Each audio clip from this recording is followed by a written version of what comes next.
नमस्कार दर्शकों, मैं संजना विजन आईएएस की तरफ से एक बार फिर से आप सभी का स्वागत करती हूँ विजन संवाद के आज के इस सेशन में। आज की हमारी चर्चा का विषय रहेगा रशिया यूक्रेन वॉर, और हमारे सभी सवालों के जवाब देने के लिए आज हमारे साथ उपस्थित हैं विजन आईएएस के एक्सपर्ट फैकल्टी शशि सर। बहुत बहुत स्वागत है सर आपका।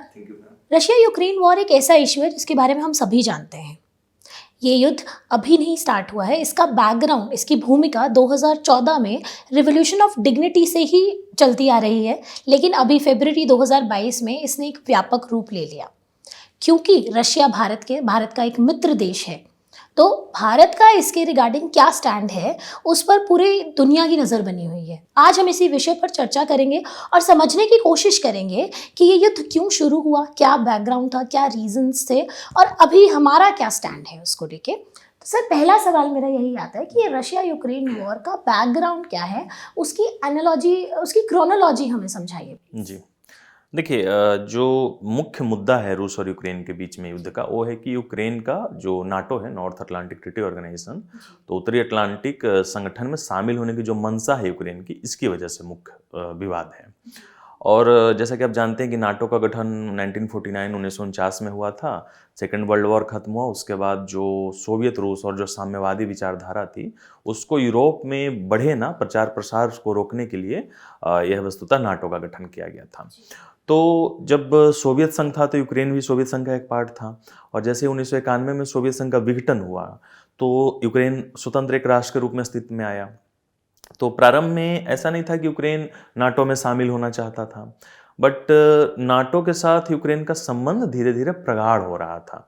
जैसे आप देखिएगा कि 1992 में ही यूक्रेन और नाटो के बीच एक नॉर्थ अटलांटिक कोऑपरेशन काउंसिल की बात आई थी, जिसमें दोनों के बीच सहयोग था, है ना। लेकिन यूक्रेन, साथ ही साथ जैसे यूक्रेन का जो संविधान था, उसका आर्टिकल 9 है यूक्रेन के कॉन्स्टिट्यूशन का, उसमें कहा गया है कि यूक्रेन एक तटस्थ राज्य रहेगा, न्यूट्रल स्टेट रहेगा, और वो किसी भी मिलिट्री ब्लॉक का हिस्सा नहीं बनेगा। ना वह उधर जैसे आप देखिएगा पूंजीवादी विचारधारा वाले जो देशों का नाटो हो गया, या इधर जो सोवियत यूनियन हो गया, तो किसी का ऐसा नहीं बनेगा, इसकी बात की गई थी। और वो कॉन्स्टिट्यूशन में उसका मेंशन है आर्टिकल 9 में। साथ ही साथ वो फ्री न्यूक्लियर एक जो प्रिंसिपल्स है उसका पालन करेगा। लेकिन जो चीज़ें, ये आइडियल व्यवस्था है, आइडियल रूप से संविधान में शामिल किया गया, लेकिन देशों को व्यवहारिक नज़रिए से चलना होता है। तो अपनी सुरक्षा और अपने राष्ट्रीय हितों को देखते हुए यूक्रेन ने धीरे धीरे नाटो से अपना कोऑपरेशन बढ़ाया। जैसे मैंने बोला, 1992 में cooperation, north Atlantic cooperation council की बात हुई, या 1997 में एक यूक्रेन नाटो आयोग बनाया गया था। तो इसमें यूक्रेन नाटो में फॉर्मली बिना शामिल हुए बिना ही उसके साथ एक साझेदार के रूप में काम कर रहा था 1997 में। तो धीरे धीरे कोऑपरेशन हर क्षेत्र में बढ़ते गया यूक्रेन और नाटो का, और अंतिम में 2008 में नाटो में जो भी देश शामिल होना चाहते हैं, उनको एक लंबी श्रृंखला होती है कि उसमें क्या क्या करना है, पॉलिटिकली क्या काम करना है, सैन्य रूप से क्या काम करना है, कौन से कंडीशंस पालन करने हैं। तो उसका एक मेंबरशिप एक्शन प्लान होता है। तो 2008 में यूक्रेन मेंबरशिप एक्शन प्लान में शामिल हुआ था, तो रूस द्वारा कड़ा विरोध दर्ज किया गया। तो मुख्य जो रिश्ता अभी जो वर्तमान खराब है, उसका एक बुनियाद 2008 के वो मेंबरशिप एक्शन प्लान से बना, जिसमें यूक्रेन ने कहा कि हम नाटो में शामिल होने की इच्छा रखते हैं। फिर हालांकि 2010 में जब वहाँ यूक्रेन में चुनाव हुआ, तो रूस समर्थक एक राष्ट्रपति विक्टर याकुनोविच वहाँ सत्ता में आए, तो उन्होंने उस प्लान को रोक दिया, मतलब वो जो जाने का नाटो में प्लान था उसको रोक दिया गया। फिर भी सहयोग दोनों के बीच चलते रहा, लेकिन उनका झुकाव रूस की तरफ ज़्यादा था। इसी बीच में 2013 में यूरोप के साथ, खास करके यूरोपीय यूनियन के साथ एक ऐतिहासिक रूप से एक राजनीतिक और आर्थिक सहयोग की बात चल रही थी, जिसको रूस के विरोध के बाद रोक दिया था यूक्रेन ने। और इसी के विरोध में यूक्रेन की राजधानी कीव में पहले विरोध प्रदर्शन चालू हुआ, जो बाद में बड़ा हिंसक रूप में तब्दील हो गया था। और 2013 में आते आते वो यूक्रेन में इतना बड़े स्तर पर यूक्रेन की राजधानी में विरोध प्रदर्शन चालू हुआ कि यूक्रेन के राष्ट्रपति को सत्ता छोड़नी पड़ी, विक्टर याकुनोविच को।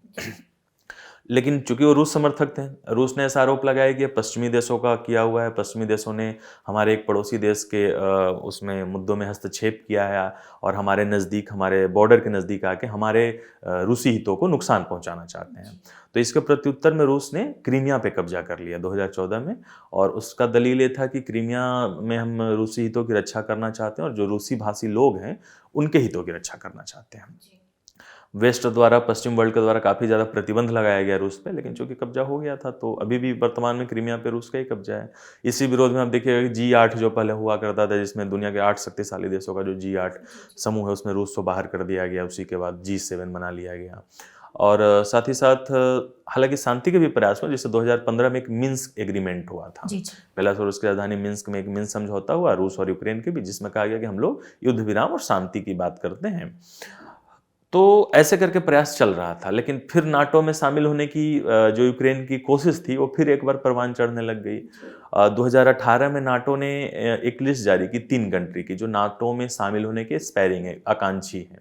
उसमें यूक्रेन का नाम था, रूस के बॉर्डर के साथ एक जॉर्जिया देश है, जॉर्जिया का नाम था, और एक बोस्निया हर्जेगोविना का नाम था।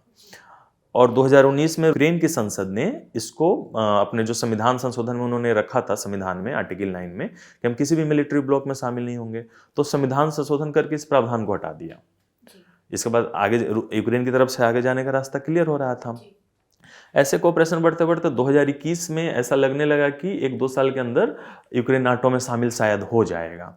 और इसी बीच रूस ने क्या किया कि यूक्रेनी जब 2021 का नाटो का सम्मेलन हुआ था, तो यूक्रेनी बॉर्डर के आसपास, रूस यूक्रेन के बॉर्डर के आसपास अपनी सेनाओं की तैनाती धीरे धीरे बढ़ाने लगा रूस। जून जुलाई महीने से 2021 में सेनाओं की तैनाती बढ़ने लगा।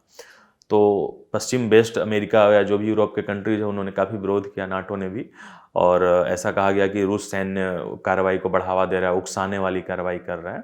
लेकिन रूस का कहना था कि नाटो पहले तो यूक्रेन को शामिल करने की कोशिश बंद कर दे। अंततोगत्वा ये धीरे धीरे चरम मतलब कार्रवाई बढ़ते बढ़ते दोनों के बीच अविश्वास बढ़ते बढ़ते ऐसा कंडीशन आया कि 2000 मतलब कि फरवरी 2022 में पहले तो जो लुहांस्क और डोनेस्क रूस का जो रूस के बॉर्डर से लगा हुआ यूक्रेन का प्रांत है, 2 छोटे छोटे एरिया हैं, वो आपका एक पड़ता है, दोनों मतलब जो यूक्रेन है, यूक्रेन के पूर्वी भाग में पड़ता है। तो यूक्रेन के पूर्वी भाग में तो दोनों क्षेत्र है। इसको एक्चुअली 2014 में ही एक तरीके से स्वायत्त हो गया था, जो मैंने बोला था 2014 में क्रीमिया पे कब्जा हुआ था। तो उसी क्रीमिया पे कब्जा तो रूस का प्रत्यक्ष कब्जा हो गया, लेकिन रूस समर्थित अलगाववादियों ने डोनेस्क और लुहांस्क में भी अपना कब्जा कर लिया था और उसको एक स्वायत्त क्षेत्र बना दिया था। तो फरवरी 2022 में सबसे पहले तो रूस ने इस डोनेस्क और लुहांस्क को एक अलग मान्यता दे दी देश के तौर पे, और साथ ही साथ रूसी राष्ट्रपति ने कहा कि पश्चिम की आक्रामकता और पश्चिम का जो रूसी जो हित है या रूस की सुरक्षा है उस पर वो खतरा है, क्योंकि वो हमारे बॉर्डर के नज़दीक आके लंबी दूरी की मिसाइलें और सैन्य साजो सामान यूक्रेन में स्थापित करना चाहते हैं। इसलिए हम एक रूस ने इसे युद्ध नहीं कहा है, अभी भी युद्ध नहीं कहता है रूस इसे स्पेशल मिलिट्री ऑपरेशंस कहता है। इसलिए हमने यूक्रेन में फरवरी में स्पेशल मिलिट्री ऑपरेशंस जारी किया, और इसी से एक तगड़े युद्ध की शुरुआत हुई। रूस की कोशिश थी कि स्टार्टिंग कुछ 1-2 हफ्तों में ही पूरे यूक्रेन को मतलब राजधानी को कब्जे में ले लें। तेज आप देखोगे उसमें फरवरी 2022 में मीडिया में ऐसे फोटोज भी आए थे कि एकदम लंबी, कई किलोमीटर लंबी टैंकों की श्रृंखला सैनिक कीव की तरफ बढ़ रहे थे, राजधानी की तरफ यूक्रेन की। बट रूस जैसा सोचा था वैसा हो नहीं पाया, लेकिन खैर युद्ध तभी से पूरा चला आ रहा है। तो इसी बीच में नाटो का भी जो बात आई थी, तो नाटो ने भी अपना विस्तार किया। फिनलैंड जो है, फिनलैंड और स्वीडन ने आवेदन किया था, तो फिनलैंड को नाटो का सदस्य बना लिया गया अभी अप्रैल 2023 में। तो खैर पूरा मुख्य मुद्दा जो है वो यूक्रेन का नाटो में शामिल होने के प्रति जो झुकाव है उसके कारण है, और रूस का यह सोचना है कि अगर नाटो हमारी बॉर्डर तक आ गया और यूक्रेन जैसे हमारे सहयोगी देश तक आ गया तो कहीं ना कहीं रूसी हितों को नुकसान पहुंचेगा। और सर आपने जो जैसे अभी ये बताया, ऐसे ही कुछ एनालिस्ट्स का ये कहना है कि वॉर समाप्त होने जा रही है, लेकिन दूसरी तरफ एक और पक्ष है जिसका ये कहना है कि यूक्रेन अभी भी डटकर प्रतिरोध कर रहा है। इसके बारे में हमारे दर्शकों को समझाइए प्लीज। जी देखिए, तथ्य तो यह है कि फरवरी 2022 के बाद युद्ध से स्टार्ट होने से लगभग 1.5 साल से ऊपर होने आने को है, और युद्ध अभी भी चल ही रहा है। लेकिन बिल्कुल इसकी जो स्टार्टिंग में प्रसार था या जो तीव्रता थी उसमें कमी आई है। स्टार्टिंग कुछ महीनों में लगा कि रूस बहुत तेजी से कुछ दिनों में आक्रमण किया। आप देखिए रूस राजधानी कीव के आसपास तक पहुंच गया था, है ना, और बहुत बड़े एरिया में, खास करके जो पूर्व का एरिया है, दक्षिण का एरिया, उस पर आधिपत्य रूस का हो गया था। रूस ने इनफैक्ट जो यूक्रेन के पश्चिमी शहर हैं कुछ, उस पर भी पश्चिमी क्षेत्रों में भी बमबारी स्टार्ट कर दी थी। लेकिन अभी जो करेंट सिनेरियो है उसमें तथ्य तो यह कहता है कि जो पूरा युद्ध है वो रूस का जो जो यूक्रेन का पूर्वी भाग है, डोनेस्क, लुहांस्क और नीचे के कुछ क्षेत्रों तक ही सीमित है। जपोरोजिया जो परमाणु संयंत्र है उसके आसपास का एरिया, ओडेसा के आसपास काला सागर के लगे हुए क्षेत्रों तक ही सीमित है। लेकिन हाँ, यूक्रेन को इस युद्ध में बहुत ही ज़्यादा जान माल के साथ साथ उसके इंफ्रास्ट्रक्चर को हानि उठानी पड़ी है। सड़कों के साथ साथ जो बिजली संयंत्र हो गए या उनके जो ट्रांसपोर्ट अर्बन सिस्टम हो गया, उस पर काफ़ी नकारात्मक प्रभाव पड़ा है। साथ ही रूस को भी काफ़ी ज़्यादा उसके सैन्य बल हैं उसको हताहत होने की कई सारी ऐसी रिपोर्ट आई हैं कि रूस को कई लाख सैनिक मतलब रूस के मारे गए हैं, जो कि ये आए हैं। तो दोनों को बहुत क्षति हुई है, बट अभी यह कहना मुश्किल है कि युद्ध कब खत्म होगा। जो दुनिया की जो बदलती और जटिल हुई जो जियो पॉलिटिक्स है, जैसे आप देखिए एक इजराइल हमास का अलग युद्ध भी स्टार्ट हो चुका है। इसमें कहीं शंका व्यक्त की जा रही है कि कहीं ये अरब कंट्री और इजराइल के बीच में ना कन्वर्ट हो जाए। यहाँ रसिया के राष्ट्रपति का भी आप देखिएगा इन्वॉल्वमेंट आ चुका है। यूक्रेन यहाँ पे इजराइल को सपोर्ट कर रहा है। रसिया ने कहीं कहीं तटस्थ रुख अपनाया, लेकिन कहीं ना कहीं वह इजराइल के थोड़ा विरोध में बात करता है कभी कभी, क्योंकि इजराइल द्वारा अमेरिका का सपोर्ट है। तो ये जटिल जो बदलती हुई भू राजनीतिक अवस्था है, इसमें कहना मुश्किल है कि युद्ध कब खत्म होगा। रूस में चूंकि पुतिन का जो शासन है लंबे समय से है, और कहीं ना कहीं एक लंबे समय से शासन से एक निरंकुशवाद का बोध होता है। हालांकि ऐसा वेस्ट द्वारा कहा जाता है, लेकिन कहीं ना कहीं ऐसा है। तो उससे कोई भी व्यक्ति अगर लंबे समय तक सत्ता में है और एक युद्ध को उसके द्वारा प्रेरित युद्ध है, तो ये कहना मुश्किल है कि वह कब युद्ध से वापस होगा। ठीक है ना। तो बहुत मुश्किल है कहना युद्ध कब खत्म होगा, लेकिन हाँ, इससे बिल्कुल दोनों पक्षों को काफ़ी नुकसान उठाना पड़ा है। वेस्ट के द्वारा एक अच्छी पहल की गई है, जितने भी अमेरिका या नॉर्थ के जो अपने यूरोप के कंट्रीज हैं, उसके द्वारा एक अच्छी पहल की गई है कि यूक्रेन को बहुत ज़्यादा सहायता तो दी गई है, सैन्य साजो सामान, टैंक्स वगैरह सब चीज़ दिए गए हैं। लेकिन कहीं भी यूक्रेन में नाटो के किसी भी मेंबर कंट्री के ट्रुप्स को जमीन पे नहीं उतारा गया है कि यूक्रेन कई बार मांग किया है कि हमें सैनिक सहायता दी जाए, लेकिन उसको उस तरीके से सहायता नहीं दी गई है। साथ ही साथ जो लॉन्ग रेंज के मिसाइल्स हैं वो भी नहीं दिए गए हैं। तो कहीं ना कहीं उससे वो डर हो सकता है वेस्ट को कि कहीं यूक्रेन के द्वारा मॉस्को या रूस के शहरों पे यूज ना किया जाए। तो अगर वेस्ट के द्वारा रूस को काफी लंबा नुकसान पहुंचाएगा तो एक लंबा युद्ध बदल सकता है रूस वर्सेस वेस्ट में। तो इसीलिए वेस्ट एक सीमा से ज्यादा पश्चिमी देश जो है उसको बढ़ाना नहीं चाहते हैं।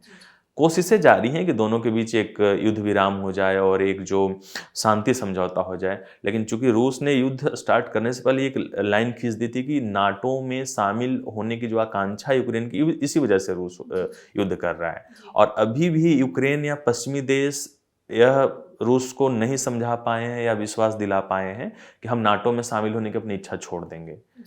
तो जो मुख्य मुद्दा ही था कि नाटो में शामिल होने से रोकना है, अगर वही अनुत्तरित है तो यह कहना मुश्किल है कि युद्ध कब रुकेगा। तो यानी कि वो मुद्दा वहीं के वहीं है इतनी लंबे प्रोसेस के बाद भी। जी सर, अगला सवाल ये आता है कि ये जो इतना बड़ा युद्ध चल रहा है, इतनी सारी इंटरनेशनल लैंडस्केप चेंज हो रहा है, इसके ऊपर जो भी इंटरनेशनल इंस्टीट्यूशंस हैं या जो मेजर कंट्रीज हैं वो क्या स्टेप ले रहे हैं? जो इम्पोर्टेंट स्टेक होल्डर्स में, जैसे अगर इसमें सबसे पहले हम लोग नाटो की बात करें, तो नाटो का कहना है कि रूस जो है सबसे पहले यूक्रेन की ज़मीन से अपनी सेनाओं को वापस बुलाए और यूक्रेन की जो टेरिटोरियल इंटीग्रिटी है उसका सम्मान करे, क्षेत्रीय जो अखंडता है उसका सम्मान करें और अंतर्राष्ट्रीय नियम और कानूनों का भी सम्मान करें। इसमें नाटो के 2 आर्टिकल्स बड़ा इंपॉर्टेंट है, यहीं पर जान लेना मैं इंपॉर्टेंट समझता हूँ। जैसे नाटो का जो आर्टिकल 4 है उसमें कहा जाता है कि जब भी नाटो के कोई कंट्री या उसका कोई भी पार्टीज पर अगर उसमें सुरक्षा पे कोई खतरा उत्पन्न हो या उसकी राजनीतिक स्वतंत्रता पे कोई खतरा उत्पन्न हो, तो एक नाटो के क्या आगे सैन्य विकल्प हो सकते हैं उसके लिए एक स्टार्टिंग पॉइंट माना जाता है। ठीक है, तो major starting point for NATO operation से ये आर्टिकल 4 है।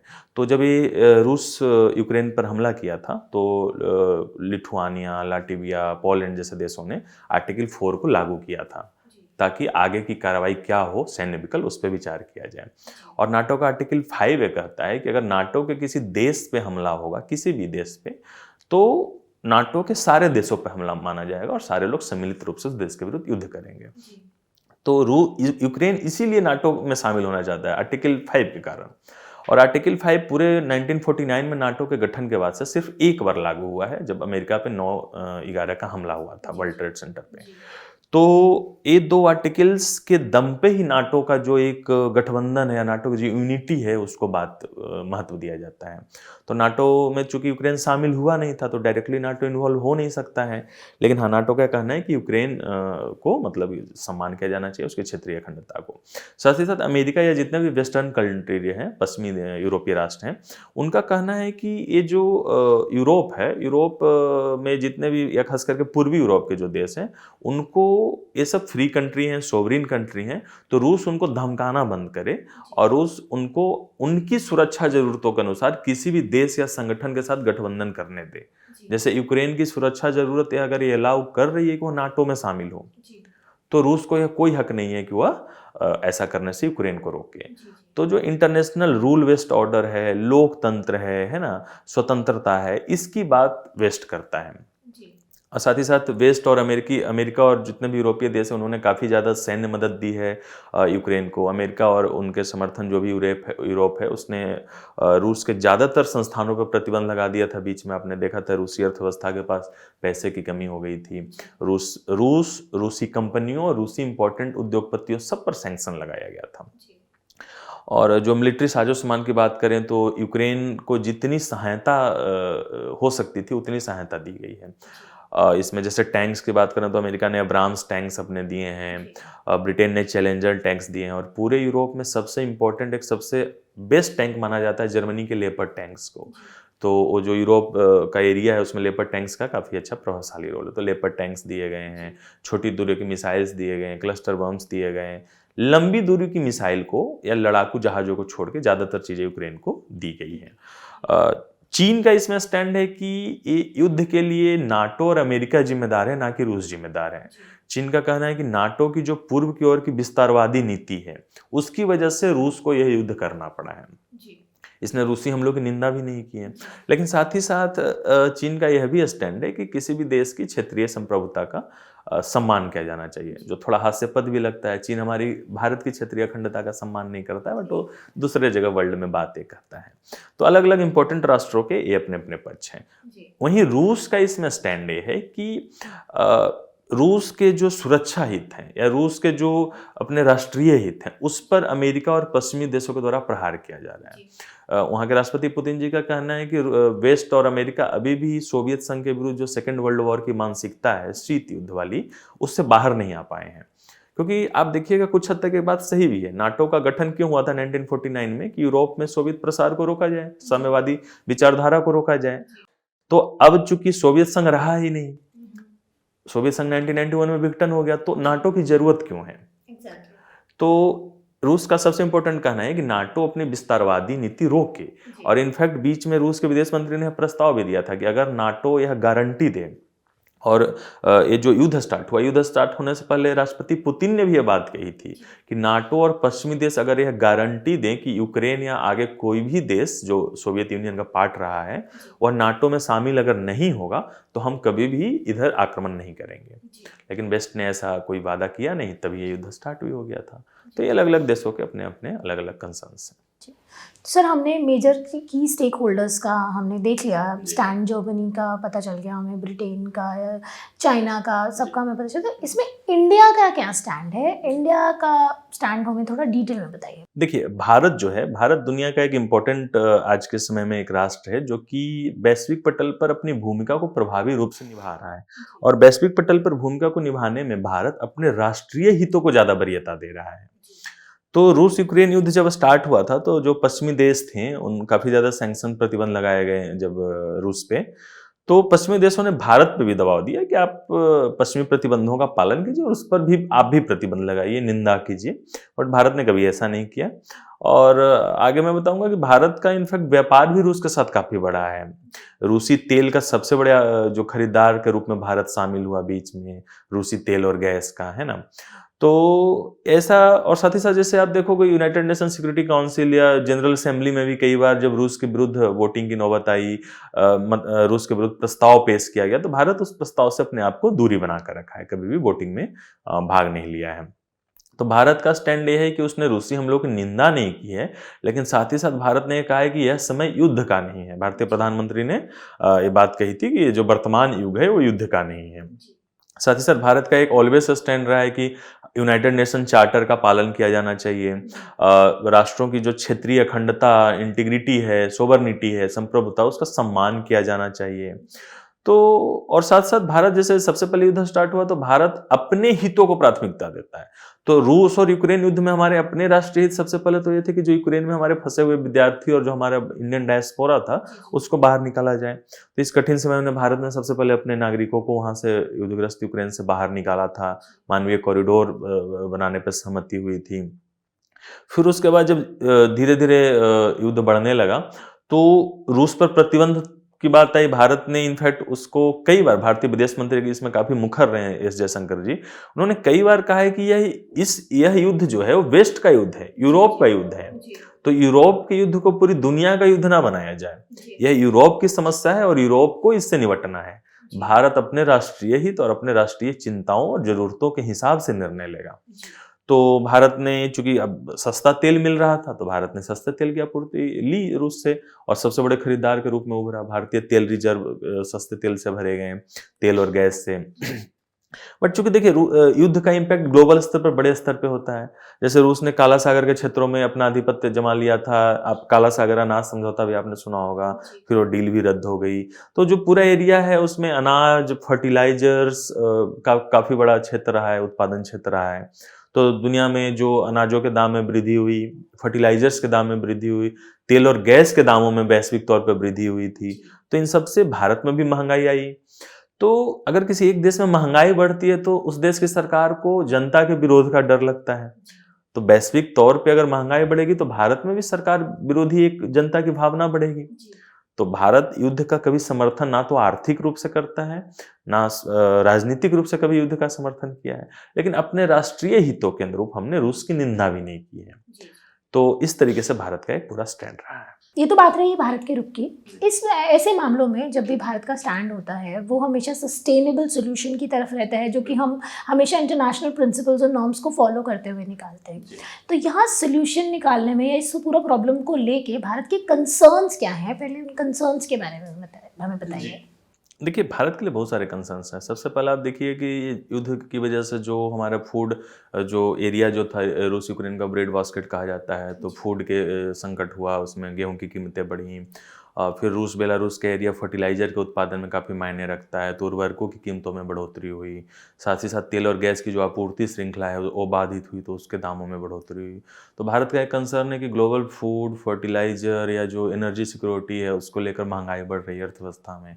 एक कंसर्न तो ये है। दूसरा ये है कि जो पश्चिमी राष्ट्रों द्वारा भारत पर रूस के कंपनियों और उस पर प्रतिबंध लगाने की मांग, या कम से कम रूस के साथ व्यापार कम करने का दबाव ऑलवेज बनाया जाते रहा है।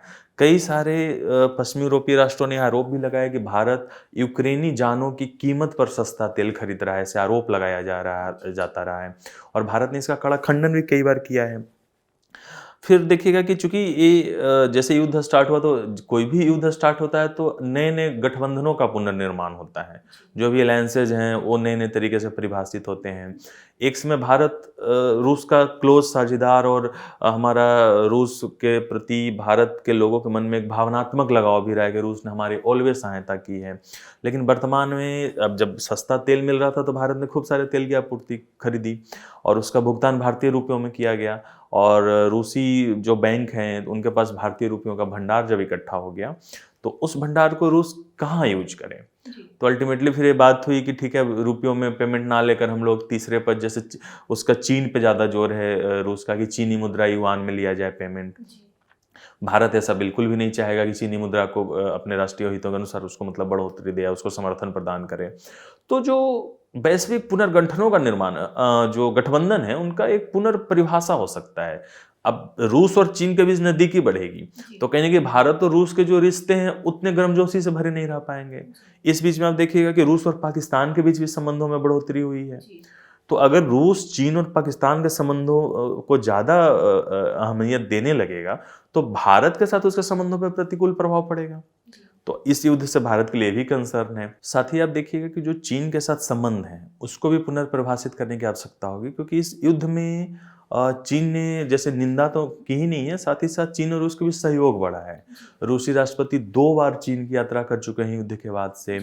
तो भारत और चीन के भी जो संबंधों में जटिलता है, जैसे भारत आप देखिएगा चीन और रूस के साथ एक तो ब्रिक्स में मंच साझा करता है, संघाई कोऑपरेशन एससीओ में मंच साझा करता है, लेकिन साथ ही साथ अमेरिका के साथ क्वाड में क्लोज भागीदार है। तो दो विपरीत ध्रुवों के बीच भारत कैसे संतुलन बनाए रखेगा, ये बहुत बड़ा चैलेंज भारत के सामने आएगा। तो ऐसे कई सारे मोर्चों पे भारत के सामने कंसर्न्स हैं। सर, जैसा कि प्रतीत हो रहा है कि ये युद्ध और लंबा जा सकता है, बिल्कुल। तो ऐसी सिचुएशन में बैलेंस बना के रखना बहुत ज़रूरी है। तो यहाँ पे भारत के सामने सॉल्यूशंस क्या क्या हैं इससे डील करने के लिए? जी, देखिए जैसा आपने कहा कि बैलेंस बनाए रखना बहुत इंपॉर्टेंट है, तो काफ़ी अच्छी बात है कि भारत अभी तक बैलेंस बना पाया है।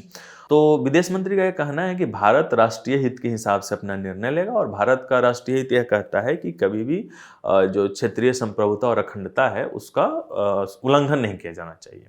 लेकिन साथ ही साथ भारत चूंकि रूस का एक क्लोज सहयोगी रहा है, तो कभी भी रूसी कार्रवाई की खुली निंदा उसने नहीं की है, ना तो समर्थन किया है ना तो निंदा की है, लेकिन हमेशा से एक कंस्ट्रक्टिव डायलॉग के माध्यम से, एक रचनात्मक वार्ता के माध्यम से दोनों के बीच शांति बनाए रखने का भारत पक्षधर रहा है। साथ ही साथ इस बीच में चूंकि आप देखिएगा कि इस युद्ध की वजह से ग्लोबल फूड क्राइसिस की समस्या भी उत्पन्न होने की संभावना व्यक्त की गई थी। तेल और फर्टिलाइजर के दाम, जैसा मैंने बताया, कि काफ़ी बढ़े थे। तो आर्थिक तौर पे भारत इन मोर्चों पे भी काम करा कि कैसे हम लोग तेल और गैस के क्षेत्र में विविधीकरण लाने का प्रयास करें। और साथ ही साथ चूंकि रूस हमारा काफ़ी बड़ा सैन्य साजो सामान का आपूर्ति करता है, रूस बहुत बड़ा आपूर्ति करता है, तो हम लोग रक्षा स्वदेशीकरण और रक्षा मामलों में विविधीकरण, अलग अलग हमारे जो पार्टनर्स हैं उनसे हम लोग खरीदारी पर जोर दे रहे हैं, और साथ ही साथ रक्षा आयात को कम करने का प्रयास करते हुए स्वदेशी इसमें जो हमारी क्षमता है उसको बढ़ाने का प्रयास कर रहे हैं। साथ ही साथ आप देखिएगा कि जो बेस्ट जो पश्चिमी यूरोपीय राष्ट्र हैं और जो अमेरिका है, उसके दबाव के अगर हम लोग नहीं झुककर विश्व को एक कठोर संदेश दे रहे हैं कि भारत अब एक काफी प्रभावशाली जो वैश्विक मामलों में भूमिका है वो निभा सकने के लिए तैयार है, और वह अपने राष्ट्रीय हितों के अनुरूप कभी भी किसी राष्ट्र के दबाव के आगे नहीं झुकने वाला है। तो भारत इन तमाम उपायों के द्वारा अपनी एक जो स्ट्रेटेजिक ऑटोनॉमी है उसको बनाए रखने का प्रयास कर रहे हैं। तो जैसा कि हमने डिस्कस किया, ये नॉर्मल सी बात है कि ये एक दो वेस्ट का युद्ध है, लेकिन वर्ल्ड के लिए एक चैलेंज बन गया है। बिल्कुल। तो ऐसे में वर्ल्ड कम्युनिटी का इसके लिए क्या वे फॉरवर्ड हो सकता है? आपका क्या उस पर एक्सपर्ट ओपिनियन है, उसके बारे में चर्चा कीजिए। जी, देखिए तत्कालिक तौर पे तो सबसे पहले युद्ध विराम पे जोर दिया जाना चाहिए, ताकि जो उस रीजन में एक मानवीय संकट की स्थिति है उसको दूर किया जा सके। तो अंतर्राष्ट्रीय शांति और स्थिरता सुनिश्चित करने में युद्ध विराम का बड़ा इंपॉर्टेंट रोल है। तो दोनों पक्षों को बातचीत के टेबल पे लाना एक काफ़ी इंपॉर्टेंट कदम हो सकता है। इसमें आप जैसे देखिएगा काला सागर अनाज समझौता जो एक हुआ था, ब्लैक सी ग्रेन डील, वैसे कदम काफ़ी कारगर थे। कहीं ना कहीं अप्रत्यक्ष रूप से दोनों एक टेबल पे तो आए हैं, सहमत हुए कि चलो हम लोग अनाज की आपूर्ति का एक चेन बनाते हैं, एक गलियारा बनाते हैं। तो ऐसे जो उपाय हैं उसको, जैसे उसमें तुर्की और यूएन ने मध्यस्थता की थी, तो जो विभिन्न स्टेक होल्डर्स हैं जिसको दोनों पक्ष एक मतलब कि एक भागीदार के रूप में उनसे बात कर सकें, ऐसे पक्ष को ढूंढकर उनके बीच एक बातचीत का प्रयास करवाना चाहिए, युद्ध विराम का प्रयास करवाना चाहिए। और लंबे स्तर पर हम लोग देखें तो हम पाते हैं कि हमें दुनिया में शांति और स्थिरता लाने के लिए कहीं ना कहीं ग्रुपिंग्स को बढ़ावा देने की जरूरत पे रोक लगाना पड़ेगा, क्योंकि रूस का भी यह कहना बिल्कुल जायज है कि हमारी सीमाओं तक नाटो का क्या काम है। अगर रूस और यूक्रेन के बीच कुछ समस्या है तो उसका हल रूस और यूक्रेन को मिलकर निकालना चाहिए, ना कि एक मल्टीलेटरल नाटो जैसे संस्था वहां पर आ जाए, और वैसा तब जबकि नाटो एक सैन्य गठबंधन है। तो रूस अगर यूक्रेन अगर ईयू में जाना चाहता है तब तो ठीक है, लेकिन अगर यूक्रेन नाटो में शामिल होना चाहता है तो रूस की सुरक्षा चिंताओं को कहीं ना कहीं यहाँ पे नजरअंदाज किया जा रहा है। तो आगे कोई भी कदम उठाने से पहले नाटो या पश्चिमी यूरोपीय देशों को यह सोचने की जरूरत है कि रूस की जो वाजिब चिंताएं हैं उस पर ध्यान दिया जाए, तभी इस पूरे रीजन में एक लॉन्ग टर्म में शांति और स्थिरता सुनिश्चित हो सकेगी। साथ ही साथ दोनों पक्षों के बीच बातचीत को बढ़ावा देने में उनके बीच जो नागरिक संवाद है, सिविल जो संवाद है, उसको बढ़ावा देना चाहिए। बुद्धिजीवियों के बीच सहयोग को बढ़ावा देना चाहिए, मतलब पीपल टू पीपल कॉन्टैक्ट के जितने भी आयाम हैं, यूनिवर्सिटीज के बीच सहयोग बढ़ावा दिया जाए। तो अगर पीपल टू पीपल जो कॉन्टैक्ट होता है या कनेक्ट होता है तो उससे कहीं ना कहीं तनाव को कम करने में मदद मिलती है लॉन्ग टर्म में। तो इन उपायों के द्वारा ये शांति सुनिश्चित की जा सकती है। बहुत बहुत धन्यवाद सर, हमारे सभी सवालों के जवाब बहुत एनालिटिकल और कॉम्प्रिहेंसिव तरीके से देने के लिए। हम इंटरनेशनल रिलेशंस में और एथिक्स में भी एक चीज़ पढ़ते हैं कि there is no permanent enemy और फ्रेंड इन इंटरनेशनल रिलेशंस, यानी कि अगर अंतर्राष्ट्रीय संबंधों की बात करें तो वहाँ पे कोई भी परमानेंट दोस्त या दुश्मन नहीं होता है। भारत भी उसी स्ट्रैटेजी के साथ आगे बढ़ रहा है और बढ़ना भी चाहिए, क्योंकि देश का हित सर्वोपरि है। आशा करती हूँ आपको भी अपने सभी सवालों के जवाब मिल गए होंगे। आपके साथ मिलते रहेंगे ऐसे ही और इंटरेस्टिंग टॉपिक्स के ऊपर डिस्कशंस के लिए। तब तक के लिए धन्यवाद।